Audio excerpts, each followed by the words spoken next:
Sur les parts des saints. Sur les parts des saints, une émission présentée par Ruth Davodou. Mon Père, je m'abandonne à toi. Chers frères et sœurs, bonjour. Nous faisons mémoire de Saint François Xavier. Saint François Xavier naquit dans la Navarre le 7 avril 1506 et après de brillantes études au collège Sainte-Barbe à Paris, il enseigna la philosophie avec un succès qui, en lui attirant les applaudissements, développa l'orgueil dans son cœur. Ignace, converti, est venu à Paris pour perfectionner ses études et cherchant à recruter des compagnons d'élite pour jeter les bases de la compagnie de Jésus, s'est pris d'amitié et d'admiration pour Xavier, à qui il disait « Que sert à l'homme de gagner l'univers s'il perd son âme ?» La grâce de la conversion toucha enfin Xavier et le 15 août 1534, Saint Ignace et Saint Xavier prononçaient leurs vœux dans une chapelle souterraine de l'église de Montmartre. La compagnie de Jésus était ainsi fondée.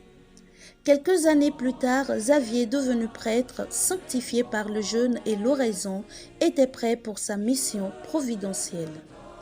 Quelle fut sa joie quand Saint Ignace le désigna pour la mission des Indes.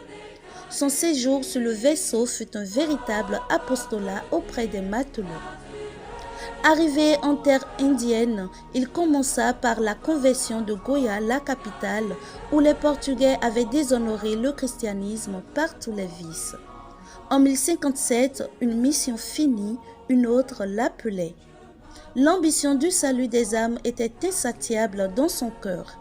Il rencontra des difficultés incroyables. L'ignorance des langues, l'absence de livres en langue indigène, les persécutions, la défiance et la rivalité des ministres païens. Xavier, par son énergie et le secours de Dieu, triompha de tout. Dieu lui donna le don des langues, le pouvoir d'opérer des miracles sans nombre, parmi lesquels plusieurs résurrections de morts. Il évangélisa en 11 années 52 royaumes et baptisa une multitude incalculable d'infidèles. Son plus beau et son plus difficile triomphe fut la conquête du Japon. Il aspirait à convertir la Chine pour rentrer en Europe par les pays du Nord, quand Dieu l'appela au repos à l'âge de 46 ans.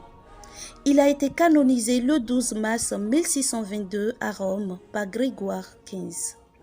Le service de Dieu et l'amour du prochain sont les deux leçons que nous retenons de lui.